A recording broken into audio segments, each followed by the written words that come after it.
আসসালামু আলাইকুম। আমি মারিয়া। নতুন একটি ভিডিওতে আপনাদের সবাইকে স্বাগত। তো সবাই কেমন আছেন? আশা করছি অনেক বেশি ভালো আছেন। আমরাও আল্লাহর রহমতে অনেক বেশি ভালো আছি। তো সকাল সকাল উঠে গেছি, মানে কি বলবো, কয়দিন ধরে মাছ মাংস খাইতে খাইতে মুখের অবস্থা খারাপ, আর ভালো লাগতেছে না খাইতে ওগুলা। তো চিন্তা করতেছি একটু ভর্তা ভাজি এই টাইপের কিছু করব। তো অলরেডি আমি করলা আর আলু কেটে নিয়েছি, করলা আলু ভাজি করব আর একটা ভর্তার আইটেম করব। তো সেটাই আপনাদের সাথে শেয়ার করব। আর আমার এই ভিডিওটি পুরোটাই নতুনদের জন্য, যারা আমরা গৃহিণীরা পারি করলা আলু ভাজি করতে পারি, তারপরে ভর্তা টর্তা করতে পারি, কিন্তু যারা নতুন বিয়ের পরে তারা কিন্তু এগুলো পারে না। যেমন আমরাও পারতাম না, প্রথম প্রথম কি করব না করবো বুঝতে পারতাম না। তো এটা কিন্তু মূলত নতুনদের জন্য আমার এই ভিডিওটা, কিভাবে করলা আলু খুব সহজেই ভাজি করা যায় এটাই আপনাদের সাথে আজকে শেয়ার করব। আর ভর্তাটাও শেয়ার করব অবশ্যই। তো চলুন রান্নাগুলো শুরু করা যাক। তো চুলায় আমি একটা ফ্রাই প্যান দিয়েছি, আর এখন আমি এখানে এই তো করলা আলুটাকে ধুয়ে, এখানে করলা আছে আলু আছে, তো এটাকে এখন ধুয়ে আমি এখানে দিয়ে দিব।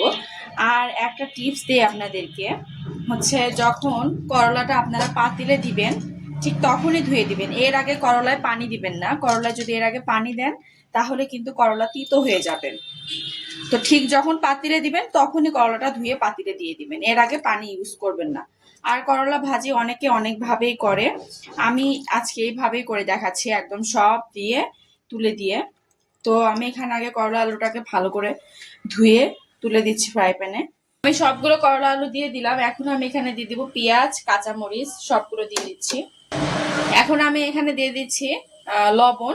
করলা কিন্তু এমনিই তিতো, তো লবণটা একটু বুঝে শুনে দিতে হবে। আর লবণ অল্প দিলেও প্রথম পর্যায়ে সমস্যা নয়, পরে একটু চেখেও লবণ দেওয়া যায়। তো লবণ প্রথম পর্যায়ে অল্প দিলেই চলে।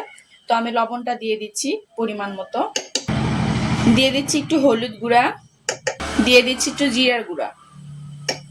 এখন আমি এখানে দিয়ে দিচ্ছি পরিমাণ মতো তেল। এখন আমি এখানে আর কিচ্ছু দিব না, এখন এটা জাল জ্বালিয়ে আমি এটাকে নেড়ে চেড়ে একদম ভেজে নিব। আর হচ্ছে অনেকে আদা রসুন বাটা দেয়, তো আমি আজকে আদা রসুন বাটা দিব না। আদা রসুন বাটা ছাড়াও এই ভাজিটা করা যায়। তো আমি জালটা জ্বালিয়ে দিচ্ছি। বিসমিল্লাহ। এখন আমি এটাকে ঢাকনা দিয়ে দিচ্ছি, দিলাম। 2 মিনিট পরে এটাকে আমি আবার নেড়ে চেড়ে দিব। তো আমি প্রায় 2 মিনিট পরে এসেছি। এখন এই ভাজিটাকে নেড়ে দিব একটু।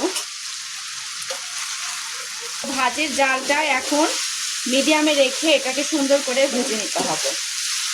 এই পর্যায়ে একটু ভালোভাবে নেড়েচেড়ে ভাজির সাথে লবণ হলুদ সব রকম মশলা একটু ভালোভাবে মিশে নিতে হবে। তারপরে জালটাকে মিডিয়ামে রেখে ঢেকে ঢেকে এটাকে ভেজে নিব।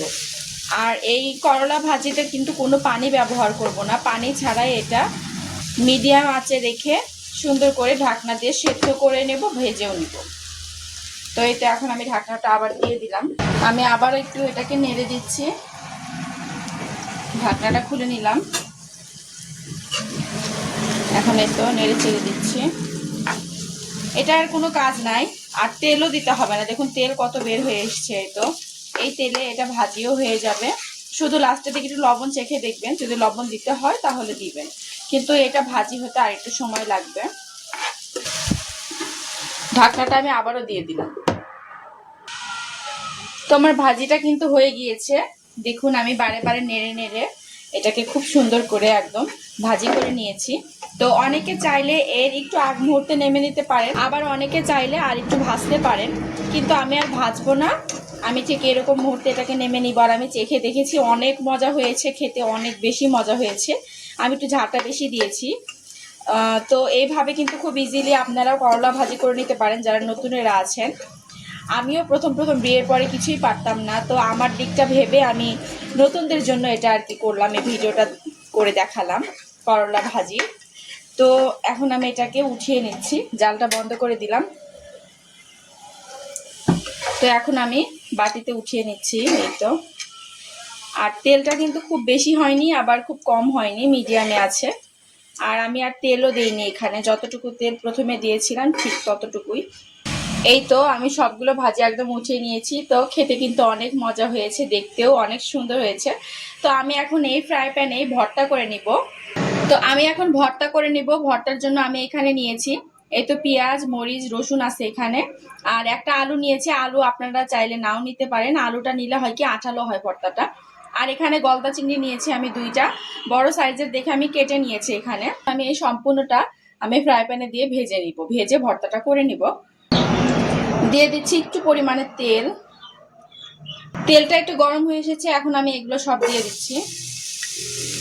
আমি একদম ইজি ভাবে ভর্তাটা করে দেখাচ্ছি। আবার অনেকে চাইলে প্রথমে একটু মাছটাকে একটু ভেজে নিয়ে তারপরে পেঁয়াজ মরিচটা ভেজে একত্রে করে ভর্তাটা করতে পারে, কিন্তু আমি আজকে এইভাবে সহজভাবে করে দেখাচ্ছি।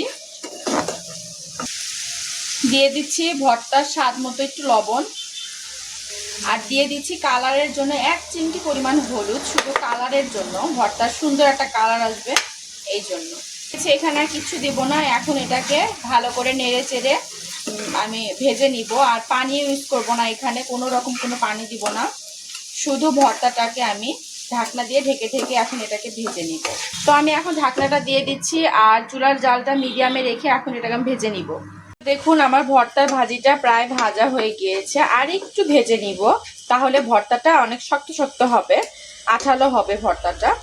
আর এমনি অল্প ভাজলে হবে কি ভর্তাটা মানে ল্যাটকা টাইপের হবে, তো আমি ওরকম চাচ্ছি না, আমি একটু শক্ত শক্ত চাচ্ছি। তো এখন এটাকে আরেকটু ভেজে নিব, তারপরে আমি এটাকে একদম ভর্তা করে নিব। এই তো আমি ভর্তাটা রেডি করে ফেললাম, আর খেতে অনেক মজা হয়েছে ভর্তাটা। চিংড়ি মাছ এরকম করে একটু পেঁয়াজ মরিচ বেশি করে দিয়ে ভর্তা করলে অনেক মজা লাগে খেতে। তো আপনারা এইভাবে ভর্তাটা করে খেয়ে দেখবেন, অনেক ভালো লাগে। তো আজকে আমার এই করলা ভাজি আর ভর্তার রেসিপিটা কেমন লাগলো আপনাদের অবশ্যই কমেন্টে জানাবেন। তো আজকের ভিডিওটি এই পর্যন্তই। আমার এই পর্যন্তই। আর এইভাবে খুব সহজভাবে কিন্তু করলা ভাজি আর ভর্তা করে খেয়ে দেখবেন, অনেক মজা লাগে। আর আজকের আমার এই ভাজি আর ভর্তার ভিডিওটি মূলত নতুনদের জন্য, যারা বিয়ের পরে নতুন নতুন সংসার করেন। অনেক সময় কিন্তু আছে অনেকে সামান্য একটা ভাজিও কিন্তু রান্না করতে পারে না, যেমন আমিও নতুন নতুন যখন বিয়ে হয়েছিল আমিও কিন্তু কিচ্ছু পারতাম না, কি করব না করব কিছু বুঝতে পারতাম না। তো এখন আমাদের এই ইউটিউব মামা আসাতে আমাদের কিন্তু খুব সুবিধা হয়ে গিয়েছে, সব হাতের মুঠোয়। তো নতুনদের জন্য এই ভিডিওটা করা। আর আমার ভিডিওটি ভালো লাগলে অবশ্যই লাইক কমেন্ট করে দেবেন, আমাকে সাপোর্ট করবেন। এবং আপনাদের একটা কমেন্ট আমি যে কত একটা কমেন্টে আমি যে কত খুশি হই, আপনাদের কমেন্টগুলো দেখলে আমার অনেক ভালো লাগে। আপনাদের কমেন্টগুলো দেখলে আমি অনেক উৎসাহ পেয়ে যাই, সত্যি কথা বলতে অনেক উৎসাহ পাই আমি। তো এইভাবে আমার পাশে থাকবেন, আমাকে সাপোর্ট করবেন। তো আজকের মতো আল্লাহ হাফেজ।